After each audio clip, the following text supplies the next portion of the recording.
Good morning. Welcome to our lecture on quantum finance. And today, in fact, is the week 11. Okay. Today we talk about very interesting topics on the chaotic neural networks and also and applications in financial prediction. So today we will focus mainly on the basic concept and also theory on the how to integrate chaos theory with a neural network. But first, we will talk about some very interesting topics on the a little bit on parallel universe, and then a little bit on some chaotic phenomena. Okay, and new oscillator for our senses. Maybe for some you have already learned from other areas, but for some maybe it's the first time you heard of it. And anyway, I think you will enjoy that. It's very interesting. And also the most important part is we'll talk about some basic concept on the new oscillator. In fact, new oscillator is a very new topic, and the history is around 20 or at most 30 years. But the impact is very important because it's related to different aspects and also applications. Involve some on neuroscience and also on some other aspect. Okay, how you can recall memory. Okay, in fact, it's some kind of continuation of the whole field networks. Okay, in fact, whole field network is a very original discovery on how to relate neural networks to how we can store our memory. Okay, and chaotic neural network is in some sense is a kind of continuations on that kind of research and study. So we'll talk about that kind of thing. And at the end, we will talk about the basic idea how to integrate chaotic neural networks on financial prediction. And then in the last two lectures, okay, we will have some introductions and some applications on the integration on chaotic neural networks on quantum finance. So it will complete our whole lectures on quantum finance, and then we will have a very short quiz. Okay, but don't worry about that because if you had attended every single lecture, and also you have done our assignments in the lab, I think it's okay. Okay, not too difficult. The most important part, as I always say, is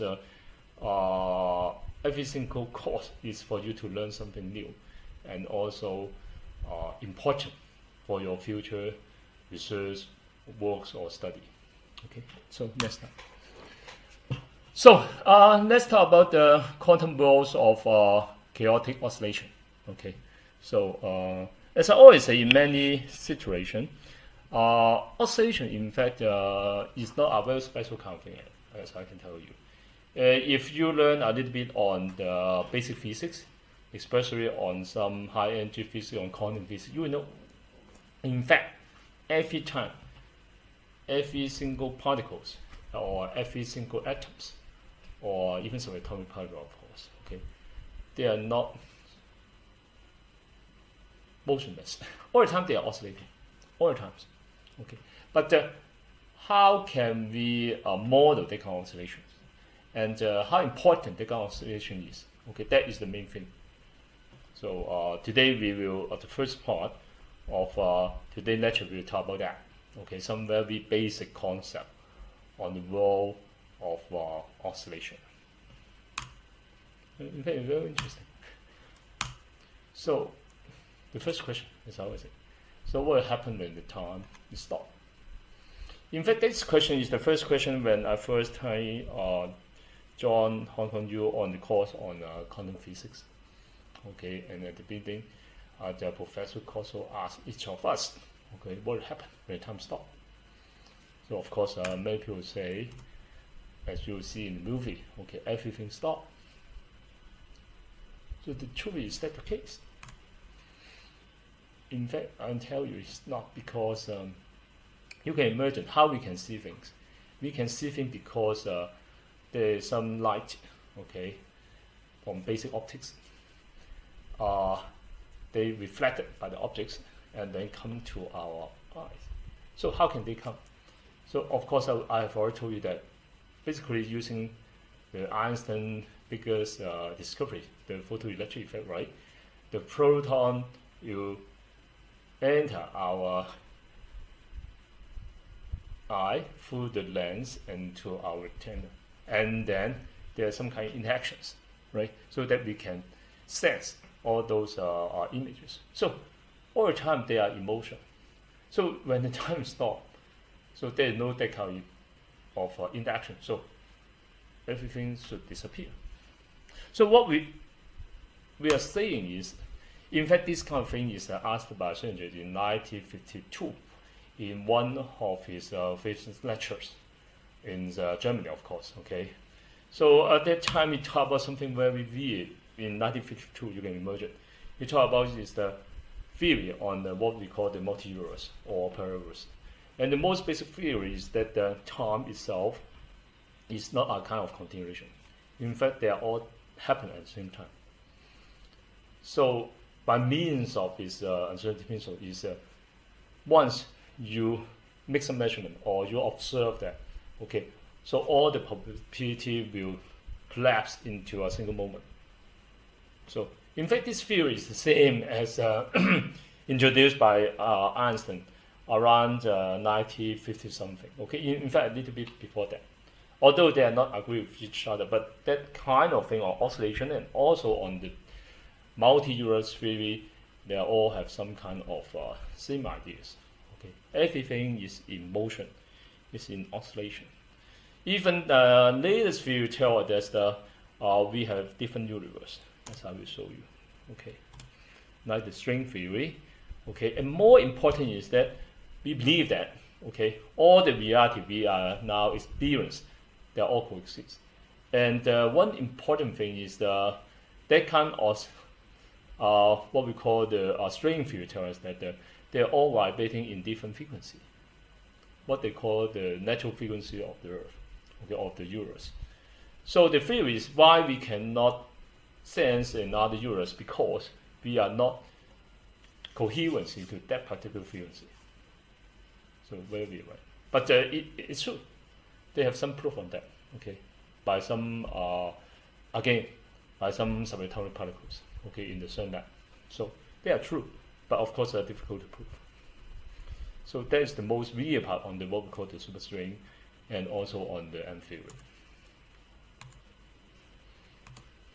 So what they are talking about is something like this. Okay, that is a very famous model by the economist Max Temet, and they call it the sixth layer of universe, or what we call the inflation theory, or the what we call the bubble universe. Okay, so the basic theory is that all these universes are appear at the same time, okay, occur at the same place, okay, but oscillating in different frequency. But they are all coexist.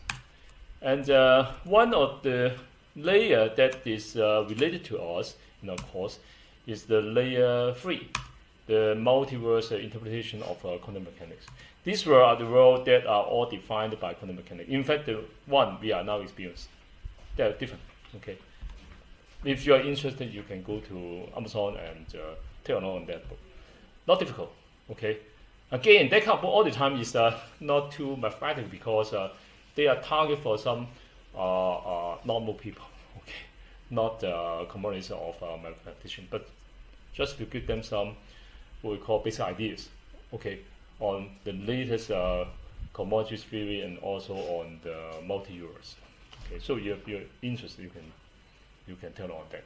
But the main point what I'm talking about is that even the current study and also theory on quantum mechanics and also on commodities, they are all sometimes merged together. Although one is talking about a very small, okay, subatomic kind of thing, and one is talking about the commodities, but in fact they are all related. But because, okay, the domain are different, so the kind of model and also the kind of mathematics are totally different.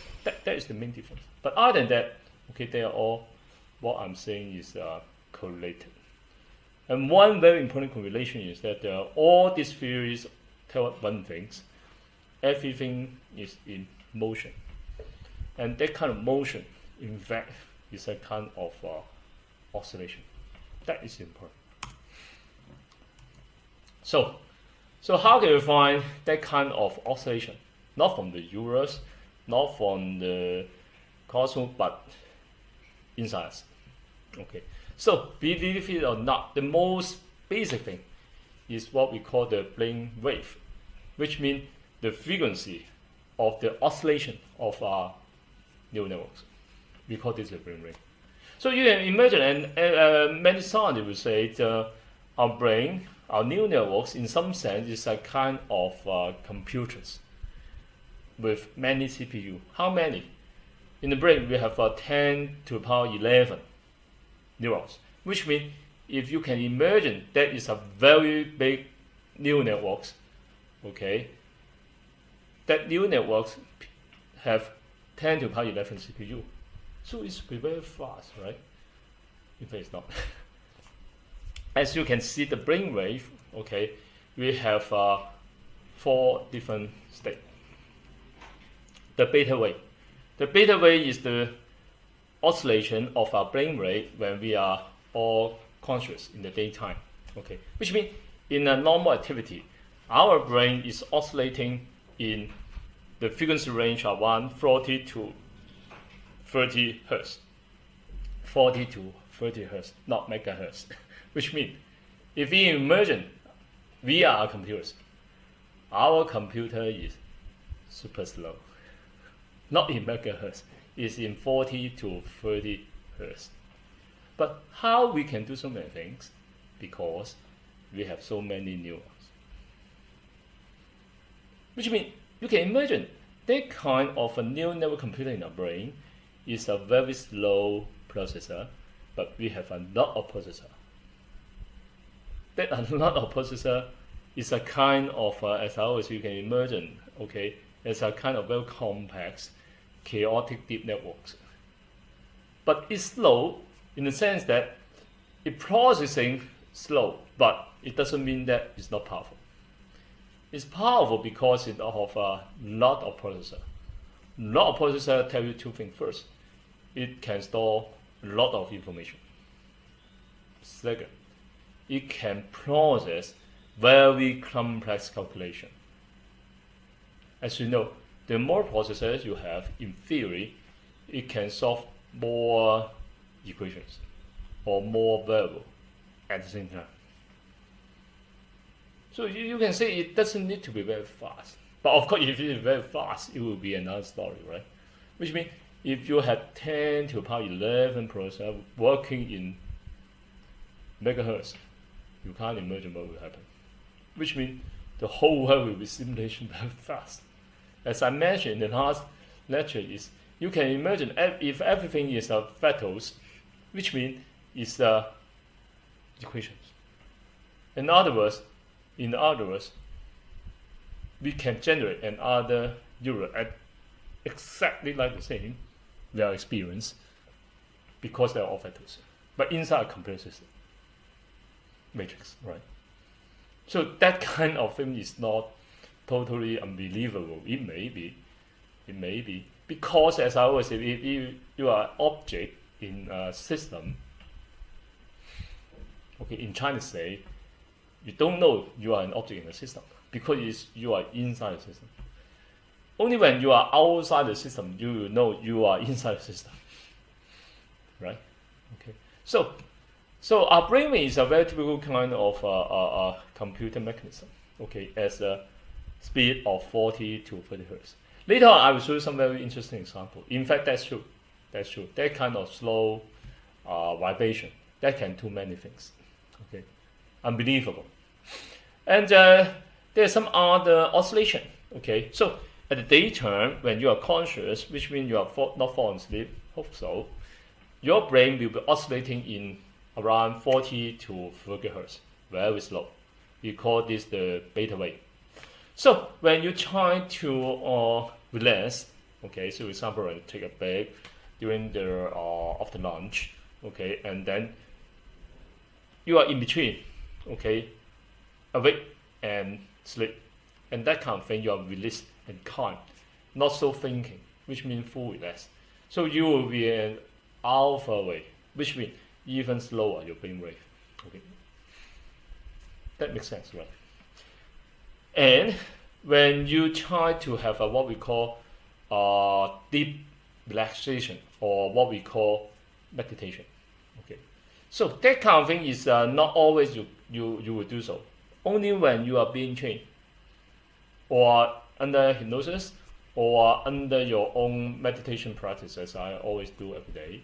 So your brain rate can be in what we call a theater rate, very slow, 4 to 8.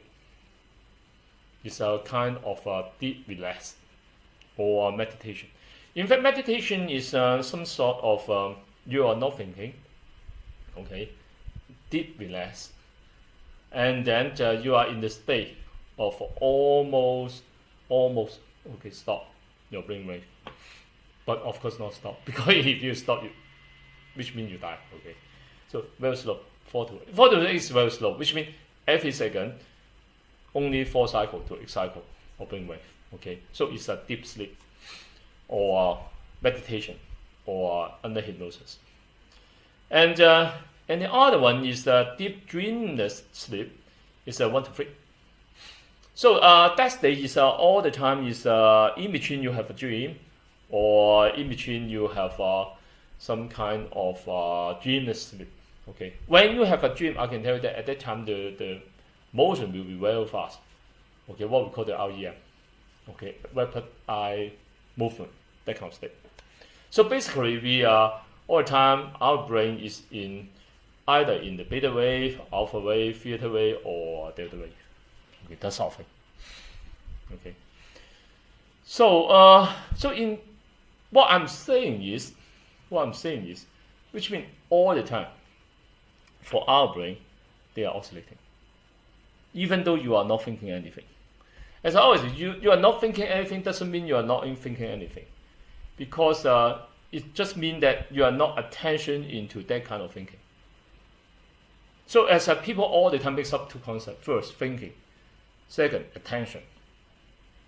So what you say you are thinking is thinking with attention. If you're thinking without attention, okay, you are still thinking, but your attention is not on that thinking.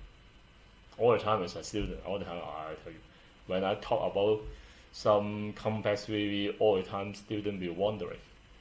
They seem to be thinking, but they don't have attention. So they're thinking but without attention. As I mentioned, is that in a normal state, your brain always thinking. But whether you have the attention is very important. If you don't have the attention, you can't learn anything because you don't have the attention. You have to attend to something, right? So all the time when I all the time enjoy seeing the magic show. Magic show is something like this. It's what they call illusion. They play only one thing. Is the human is very funny. When you take a look on a particular scene, when you look at me, okay. So all the time you see my picture is continuous, right? The main reason is that your eye or your brain try to tell you so. Because if it is not continuous, you feel very uncomfortable. So all the times, you can imagine, if your eye take a look on something moving, it's impossible. They are all continuous, you can imagine. As a processor, so you can't. So which means maybe every second, it only take 2 to 3 pictures of the figure you see. But it tries to tell you they are continuous. Which means your attention is only attention into a few pictures only. But the brain will tell you that they are continuous. So you don't see what I call the gap. So that's why we have magic. Magic is all the time, is to do something to fill in the gap. So that you can't see, but it happens. But you think you are seeing at the same time, continue. So that we have magic. All the magic shows something like this. Okay, is to redivert what we call the attention to another thing, so that you don't see the real thing is moving, but you believe you see. So that there we have the kind of magic. all the time survives. You interest? Body of oscillation. In fact, not only our brain have that kind of oscillation. In fact, all our senses are the same. The most important part is, of course, eye vision. Okay, it's the interaction between the light and also our lens and also retinas and all those nerves in here. In fact, we are using that what Einstein calling the photoelectric effect, right? But that kind of effect can only be used when they are all oscillation. So if you can imagine, flow light is a kind of photon. So that kind of oscillation is possible, right? Because the light have two properties. Either it's a wave or it is a photon motion. So makes sense. So the other is for nose and also for ears and the tongues and the skin. That one is okay.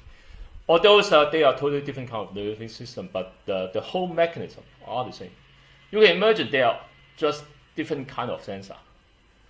Just like you using a mouse or you using a camera.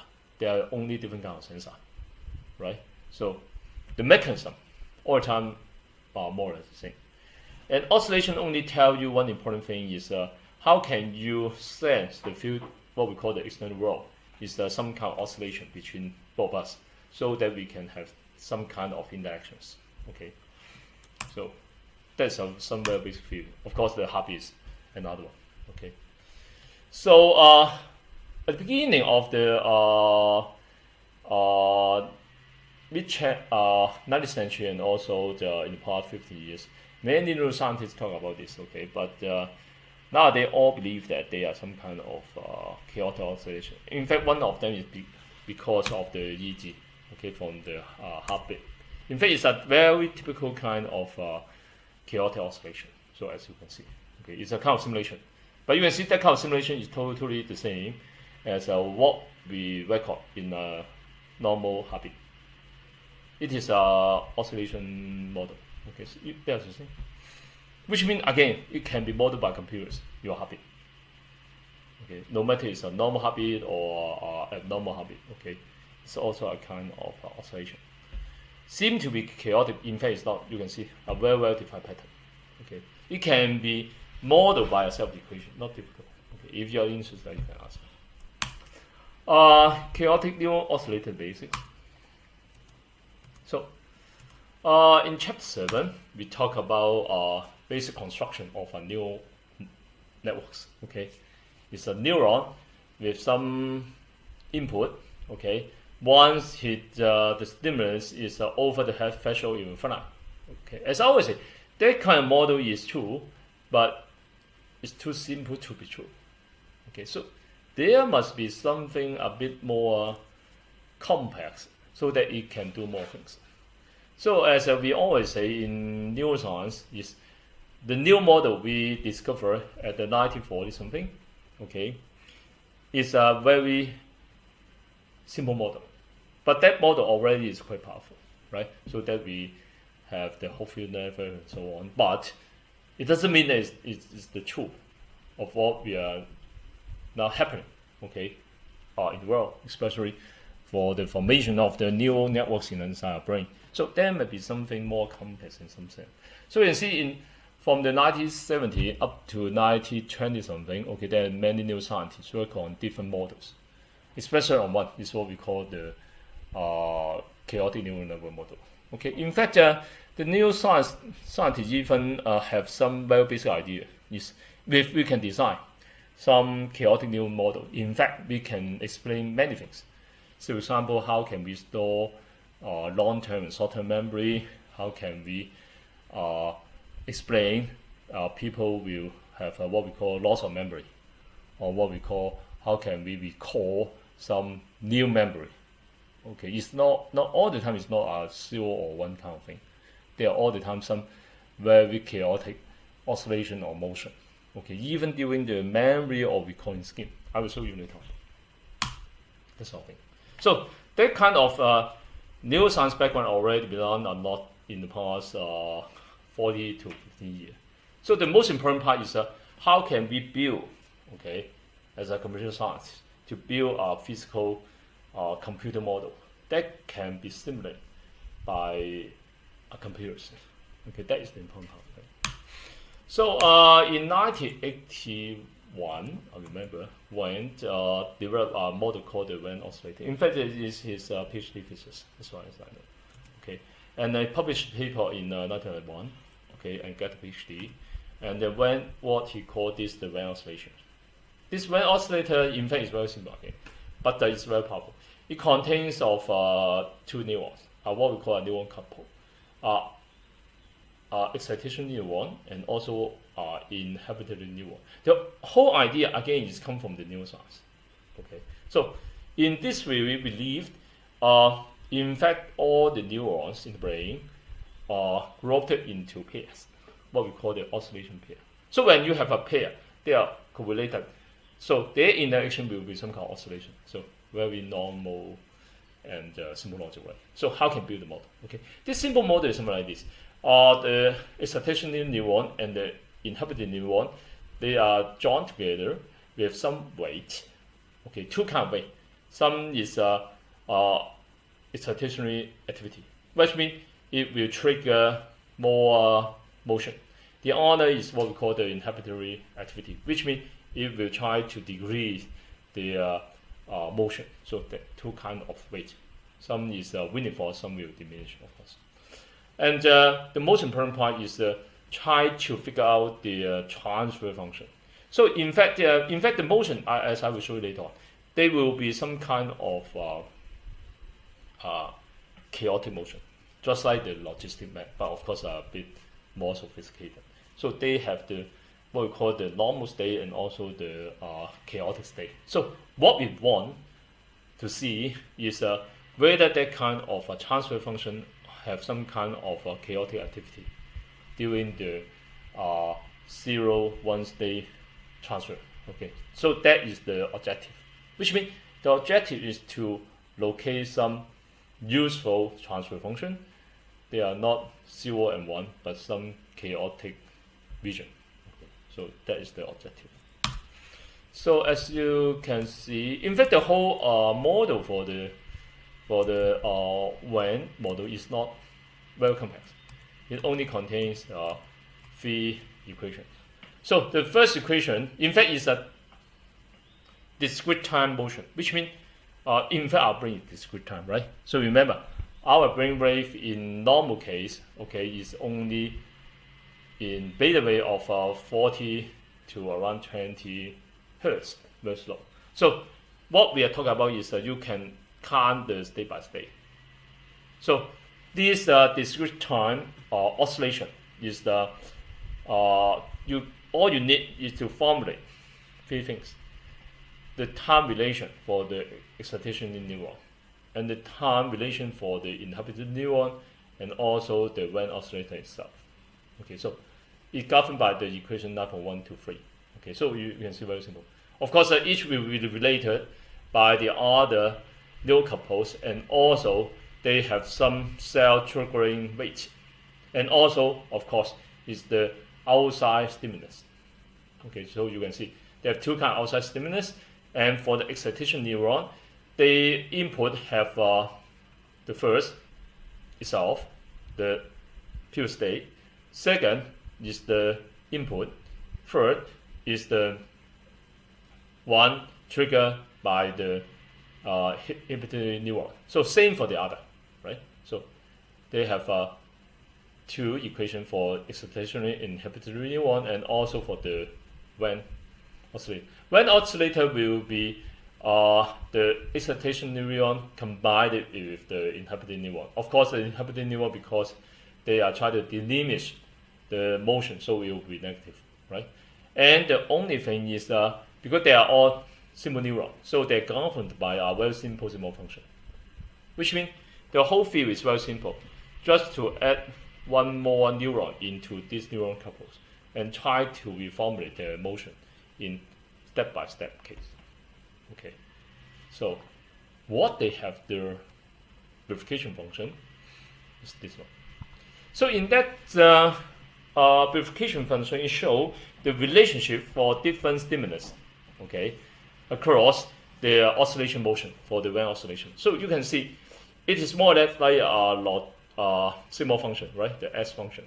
But difference on two things. First, they have a very distinctive chaotic region during negative 0.2 to 0.2. Okay, which means during the transfer region, okay, it will become chaotic. But the problem is, as you can see, they are not so continuous. And in fact, they are chaotic, but it's not so. What I should say is makes sense in the sense that it should be okay. More chaotic region during the zero, and the other two should be diminished, so that at the end it will converge into a non-chaotic region and continue the signal function. Okay, and the second problem is they have a very tricky region. Okay, which means they have what we call a non-necessary purification region. That is doesn't make sense because, as you can see, the normal theory is that kind of chaotic transfer functions should only be happen when they are within, okay, or close to the zero central line, right? And it won't be happen at the other region because at the other region it should be continuous as a non-chaotic state. So the problem is how to get rid of this problem, because if it's happened, it's difficult for you to model anything. Okay, useful. Okay, but the whole idea, in fact, as we all say, is very, very innovative. Okay, in some sense. So the major contribution, one important contribution from the Van oscillation is that kind of simple new couple works. Okay, works means it can really generate some kind of chaotic motion during the transition period, and also it can converge to non-chaotic region in the other two ends. So basically, it can fulfill the science theory discovered in the past 15 years in terms of neuroscience. Okay, so it's a very good start. Okay, but the problem is, as I always say, is you have to filter out or to sort out the two main problems. Okay, so that is the one what we are looking for in the past 20 years. So the next section is another model I developed in the year 2000. It's what I call the Lee-oscillator. So in fact, the Lee-oscillator is inspired by the Van oscillator. The difference is I have one more oscillator. Okay, and the second is this oscillator have a decay operator. The decay operator is very important because it can filter out the unnecessary chaotic region. And second, later on I will show you that it can sort out the memory recalling or decay phenomena. Okay, because of the decay function. So the whole theory for the decay function is very natural because in many new fields, we all believe that we can learn things, right? But if you don't keep on refreshing your memory, you must have in the future a memory loss. Why? Because we are not a hard disk. We are all the time in oscillation. Which means if we want what we call reinforced learn, okay, because we are all in motion, the memory. So at the long run, the memory should be fade out step by step. So we call this forgetting, right? So in many papers, people will add a very abnormal operator called the forgetting function. But for my thing is, it should be part of the neural networks, not a special thing, because it should be part of the model itself. So how can you do that? Okay, you are different way, right? You have one more function, but why not you just put it inside your neural architecture so that every single oscillator have that kind of capability and see how it works.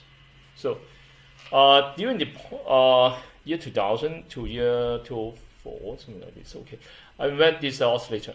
So the Lee-oscillator have one more equations. Okay, the rest are more or less the same. Okay, the one more equation explain how we can consolidate with the decay operators. Okay, so you can see from the 9.5 to 9.8. Okay, In fact, the correlation is not difficult. The main reason why is we are using what we call a step-by-step discrete time motion. And all the calculation, we are coherent into our what we call the beta wave, which means the motion no need to be very fast, about our conscious mode of 40 to 20 hertz, which means about 40 cycle to 20 cycle per second, very slow. Okay, not fast level, very slow level, but we have another one, of course. Okay. So let's see the verification function. You can see the verification function solve the two main problems in the band oscillator. First one is we don't have the unsigned design state. The main reason why is that by choosing our appropriate parameters, as I mentioned, is chaos theory. One important point is the parameters is very important. A good set of parameter can change the whole dynamic for that particular set of equations. Okay, so it's a very important theory for the chaos theory. So by choosing a very important set of parameters, you can what we call make this disappear, and the whole non-chaotic vision is very perfect as a simple function. So take a look on the chaotic vision. The chaotic vision, as you can see, is fulfill our promise in the same that the most chaotic vision should be the central line because they are half and half, right? And this chaotic vision will be trying to diminish and then converge into a single line and then become non-chaotic. So once you do so, the main effect is by replacing this the oscillator into any new networks, your whole new networks will become a chaotic new network, no matter what. Of course, including the whole field network. Okay, so we will do so later on. So the next step is how it can be used. So in fact, there are many applications. The first part of application is you can replace any neural networks by this oscillator, and then you will turn the network into a chaotic network, which means they have chaotic phenomena. Okay, so in fact it's general, which means when you put it into a feed-forward propagation network, it will be a chaotic feed-forward networks. If you put it into coordinate network, it will be a chaotic coordinate network, something like this. Okay, so it will be quite useful in some sense. And the second one is in terms of psychology, it can explain a lot of things. I will show you that. Okay, very interesting. And that sort of thing is trying to integrate into a very important network, right? The whole field network. The whole field network, as I mentioned, is a very important network. In fact, in terms of AI history, whole field invented the whole field network in 1982, and before that time, okay, there's not much funding on AI because it's not so successful. But after whole field network, okay, the whole AI become again be important. So it triggered the second golden age of the AI. So that's why whole field network is so important. Okay, because it's useful. Memory chips, I can tell you that is inspired by the whole field network. Okay, until nowadays. So in the second part of today's lecture, we will talk about how to put the Lee-oscillator in the whole field network and sort out some very interesting psychological behavior, what we call the Gestalt psychologies. And the last one is what we are using. Okay, is in fact that kind of chaotic neural networks can be used to do other things. So, for example, for robot vision, for scene analysis, for real-time financial detection. So we'll focus on that in the coming two lectures on the application of chaotic neural network on financial prediction and also on agent trading. Okay. Gestalt psychology in a nutshell. So first of all, is what is Gestalt psychology? In fact, we have already seen that. Okay, years before, when you are high school. Okay, Gestalt psychology is a very basic kind of philosophy of mind. Okay, so at the beginning, it's not related to psychology. In fact, it's a kind of philosophy of mind. Okay, what we call the mind science. Okay, so, which means you are using some science theory or explanation in order to explain some psychological behavior or philosophical behavior. Okay, so we call this in mind science. One of the important things for the human being is what we call the Gestalt psychology. Gestalt psychology meaning the four kind of things. First is what we call the emergence. Emergence is something like this. When you see something, okay, see a scene. So many people say it's a kind of pattern recognition. In fact, it's not.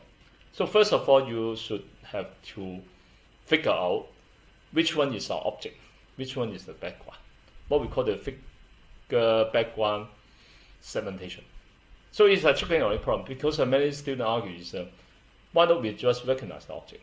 So my question is, how do you know an object? Which means when you try to recognize an object, someone have to tell you it is an object. Right? In fact, if you just seen a scene, it is a picture. So how do you know there is some object? So which means there must be some psychological or physiological mechanism for you to know there is some object. So when you see the object, you try to recognize that object. So it's a two-step. So many students will ask, why why we need to do this? Why we just do it in one process? Because when you try to create some mobile vision, you have to do that. Because you cannot just recognize object from a scene. You can do so, but it's very time consuming. So you must have the first step is try to separate the object from the background.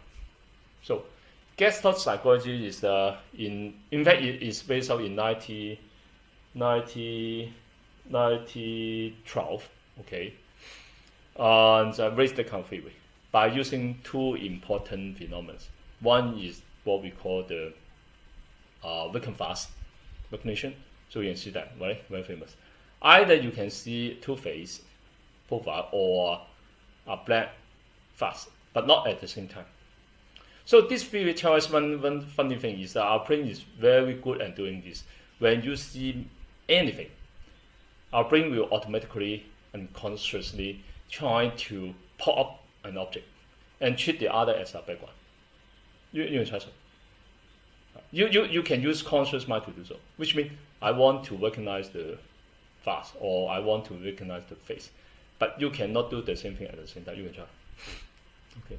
But the basic theory for this Gestalt psychology is that kind of figure ground segmentation is what we call emergency. Emergency means it will pop up in natural, which means you don't need to use any effort. Okay. And the second one is what we call rectification. Rectification is our brain will try to fill up some gap, which means something like this in this figure. So you can see a rectangle, in A you can see a rectangle, right? Even though you don't have a rectangle, which means our brain will try to complete the gap and form a shape like this.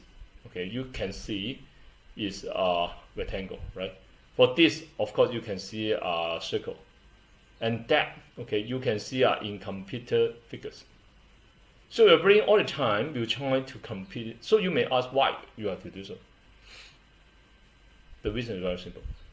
What we call the minimum energy theory. When your brain tries to complete these figures, it will become more what we call comfort, which means we will use not so more energies to recognize things. So it will save our energy, in fact, all the time, something like this. And the third one is what we call the multi-stability. The multi-stability is the theory of trying to figure out either this object or the background, but not at the same time. Okay, so how about this dimension dot? Dimension in the first one is we can figure out some very complex object, some object from a very complex scene. So for this one, if you pay sufficient time, normally it's 1 minute, you will see the dimension. Okay, you can try. Black and white. And in theory, there is some color one but for the black and white one, okay, already you can test. And the last one is the most important one is in pattern recognition is what we call invariance property. Invariance property is that our brain have a very special function. Is so, for example, for this shape of figures in A, no matter what your angle is in 3D, you will say they are the same thing. Right? Even though, now this one is by rotation or reflection. right?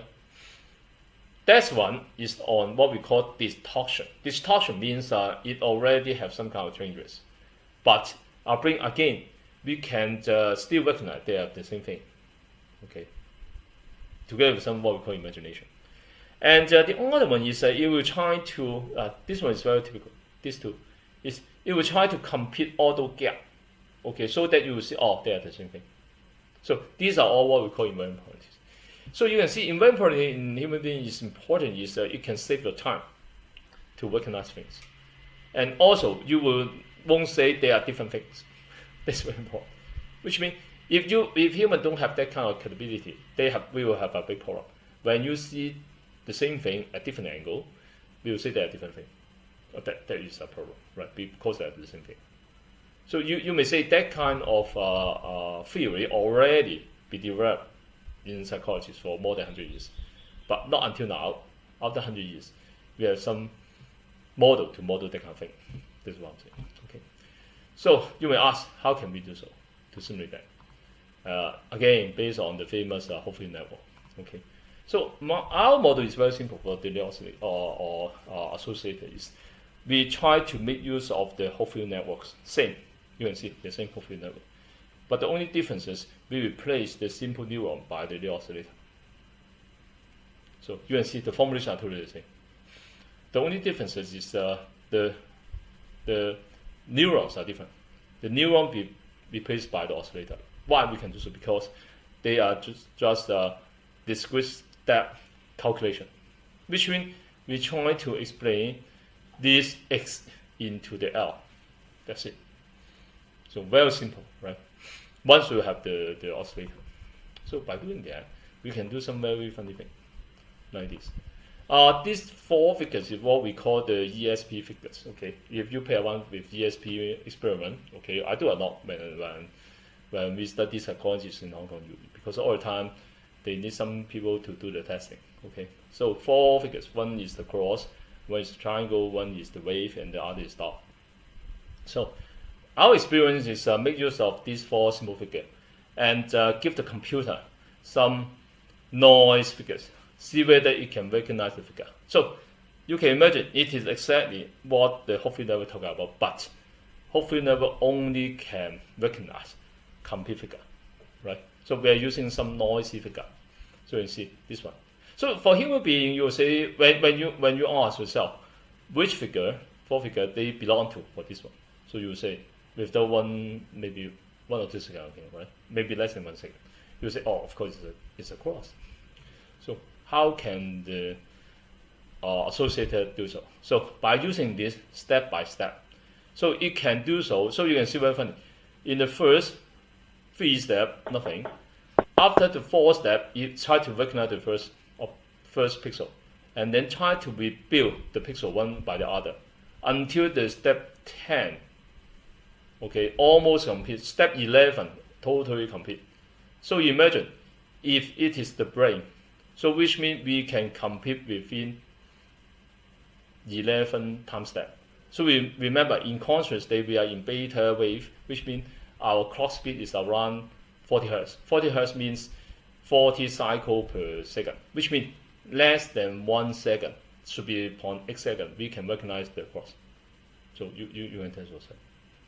Should be less than 1 second. Because this figure is still simple. Okay, not so fuzzy in some sense. Simple in the sense that you can very easily differentiate this figure together with these 4 original figures. So use non-built figures, I'm saying, can be treated within 1 second. So if we replace this idea with our brain model, it should make sense. Okay, which means in the conscious state, by using this model, within 1 second we can recognize these figures by rebuilding the whole picture. Okay, we call this a memory recording, just like you recall your lecture, right?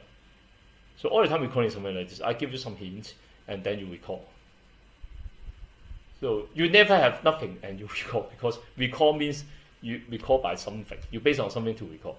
Okay, maybe that exact, maybe something like this, some noise, because all the time you may forget something, or all the time you have something mixed up. Okay, same case for the triangle. Okay, Triangle, this one is maybe, I don't know, because maybe the triangle is more easy. So in 10 steps, it already recognized.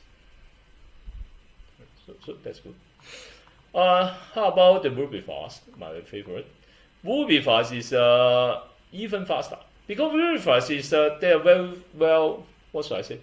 Well developed. So if I give you, in that case, black means the memory, white means the background. Okay.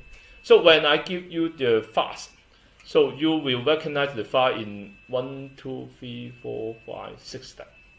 6 steps means 0.4 seconds. That's right.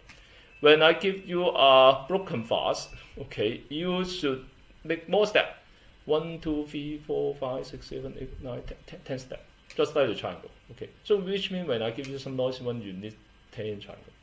10 steps.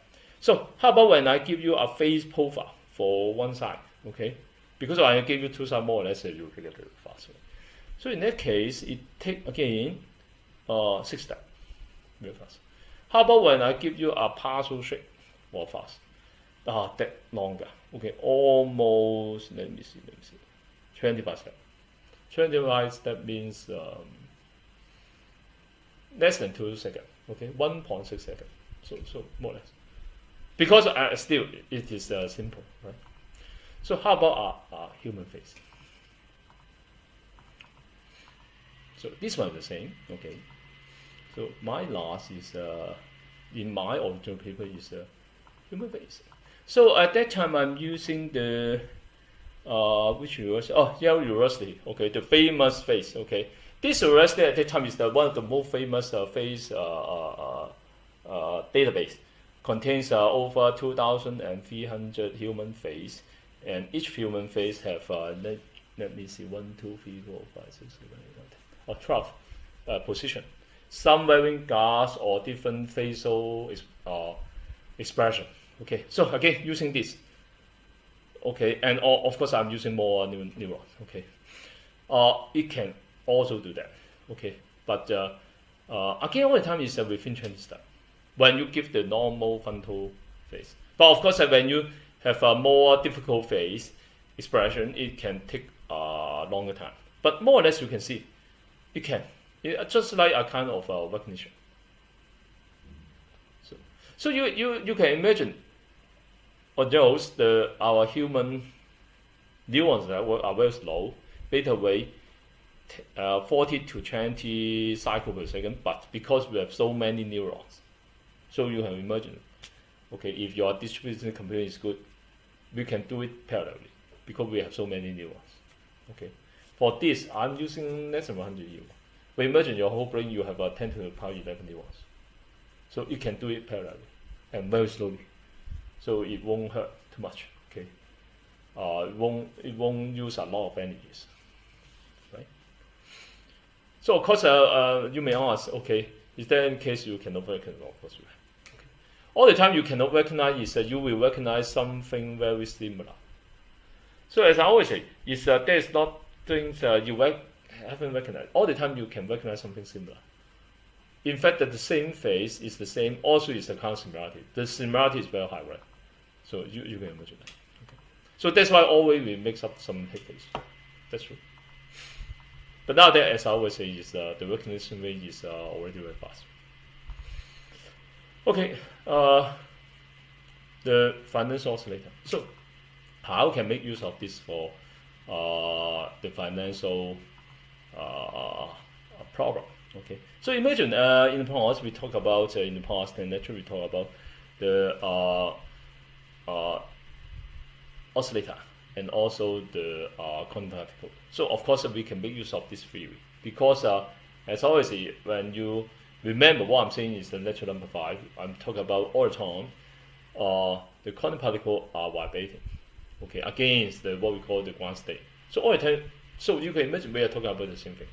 The difference is that we are using different model to model that. But when you talk about using the chaotic, okay, and harmonic oscillator model, okay, of course we are trying to bridge up these two theories, the quantum model and also the oscillation model. But this time we add in the uncertainty part, the chaotic part, right? So that is what we are looking for. So Our model is something like this. Okay, very simple. We just replace the Lee-oscillator, the central neuron, with the quantum finance particle you are talking about. So again, the whole concept is very simple, which means you can imagine the neuron part, these three, remain the same. The thing you want to investigate, in fact, is that what we call the quantum particles. Okay, so in that case, say for example, when you try to investigate the motion, okay, or the dynamics, or the chaotic dynamics of the US index, so simply we place the neurons into that particular financial particle. That's it. Okay, do the model. So not difficult. It's a kind of calculation, right? So application for the chaotic financial particles. Okay, we have different type of course. Okay, so remember in chapter 6, 7, and 8, we talk about 3 different kind of AI model: the artificial neural networks, fuzzy logic, general algorithm. Of course, they can combine together. Remember, the neural network is for the modeling. The fuzzy logic is trying to model some fuzzy variable, so make it more flexible. And the genetic algorithm is used to optimize your whole model by choosing the best parameters. Also, we talk about the chaos and fractals. Okay, and chaos in this term, of course, we combine with the oscillator. So we already do that. And how to integrate the oscillator with the neuron? Simple. We replace the neuron by the oscillator. So by doing that, we already combine different kind of module into one single network. Okay, so that's what we are saying. So application is we can use it for real-time financial prediction. So I will talk about this in the coming lecture. And also we will combine with the fuzzy logic in order to make it more accurate, and also combine with what we call deep networks, so that it can generate more complex phenomena. And of course, the last one, using the multi-agent for the what we call intelligent trading, right? So it will fall into 4 topics, okay? And then I will use the last 2 lectures. Each lecture talk about 2 implementation. Okay, so 3 will be 4. In fact, it's 4 different application and papers we have published in the past few years. Okay, so don't worry, I will just talk about the basic ideas and also the modern architecture. So just for like this one, okay. So simple application is trying to integrate the neural oscillator, okay, with a simple feed-forward backpropagation network. So simply by replacing the oscillator by the neurons, right?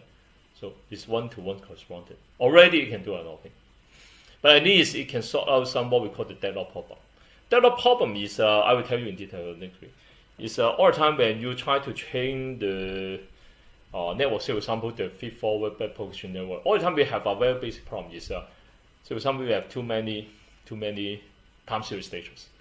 So the good point is that we have many cases, right? The problem is all the time the system will get locked.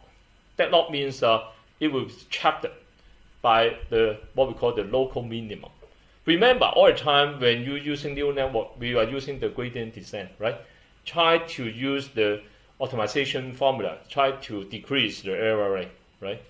But you can imagine in, say for example, in a 3D scenario, all the time maybe this one is the lowest one, but you get trapped into what we call the local minimum. So how can we solve the problem? So in terms of research, we've done a lot of things, okay? But one simple but important thing we can use is try to make use of the oscillator, because the basic theory of the oscillator is all the time is oscillating vibrating. So it have a very good chance it can get escape from this local minimum. So that is the basic ideas, okay? So we'll talk about this in the coming 2 lecture, okay? And the second is we try to integrate with what we call the fuzzy logic. Okay, that is a very interesting. I will talk about this in the last lecture. Okay, and what I call the type 2 fuzzy logic. Okay, in fact, fuzzy logic have 2 types, type 1 and type 2. Okay, I will talk about this. Okay, and of course, how to make use of this in the finance. Okay, we will talk about this in the last lecture. Because this year, as I always say, is we don't have the written exam, so that we don't have too much pressure on this. Just this, I have a term and Chris 1 hour. Don't worry. And the only thing I want to make sure that you know the basic theory on quantum finance and also on some, what should I say, some very basic calculations. So, for example, how to calculate the quantum price level, this whole thing. Okay, that's good. And the last one is how to make use of it and combine into deep networks. So, deep networks are very important topics, of course. And in the last lecture, I will tell you this, how to model that. Okay. In fact, that is one of the latest paper we published in the first logic. So we'll talk about this. Because last year is difficult. Because last year is this paper is undergo revision, so we cannot talk about this. But this year we can, because it just be published. And the last one is how to make use of the intelligent agent. Okay. On what we call the intelligent trading. So we'll also talk about this in the last lecture. So in the coming lecture, the second last lecture, we will talk about the first two models. And the last lecture, we'll talk about the latest two research area. Okay. So of course, I won't ask you in the term test, okay. But at least you have some basic idea. And the most important part is you can make use of it in your future project and also in your future master degree or also in your final project. Okay. This is a very good starting point. So, so you can see, as we discussed in this course, everything it occurs in the Earth, universe, or inside your bodies, they are all related. Okay, and the oscillation and also chaotic oscillation is not something very special. It's part of life. But whether you know it or not is another thing. Okay, and the same thing is everything in theory can be modeled, as I mentioned in last week, right? Once you learn the chaos theory, you will be very happy in the sense that not everything cannot be modeled, okay? Everything seems to be very random. In fact, it's chaotic. And that kind of chaotic is what we call it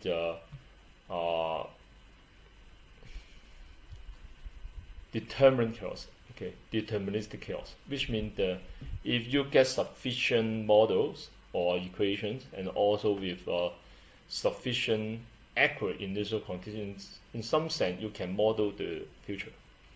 So it's not random, but of course you take time to do the chaotic model or to find out all those related dynamics in order to do the modeling.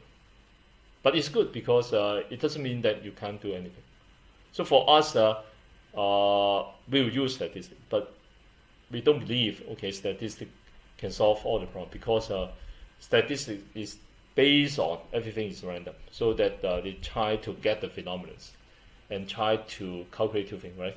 The expectation and also the durations. Okay, nothing more. So in some sense, it cannot calculate the not as I said, it cannot forecast the future, but it can tell you the long-term expectation. Long-term means infinity. Okay, but as I always say, in finance it's difficult because in finance you want to know what you need to do right now, not in the long term. So there's two kind of thinkings. So that's why. So in the next two final lectures, I will show you how to integrate all those technology we have learned in the past 12 lecture so that it can solve our basic financial problem. So for you, okay, maybe just the beginning. And for you, maybe a very good thinkings and very good chance for you to learn, okay, and use it in your future research or study. Okay, so let's stop here, and also we can talk about that now next week. Okay, so next week we'll talk about the financial focus and also on some advanced topics. Okay, just enjoy this.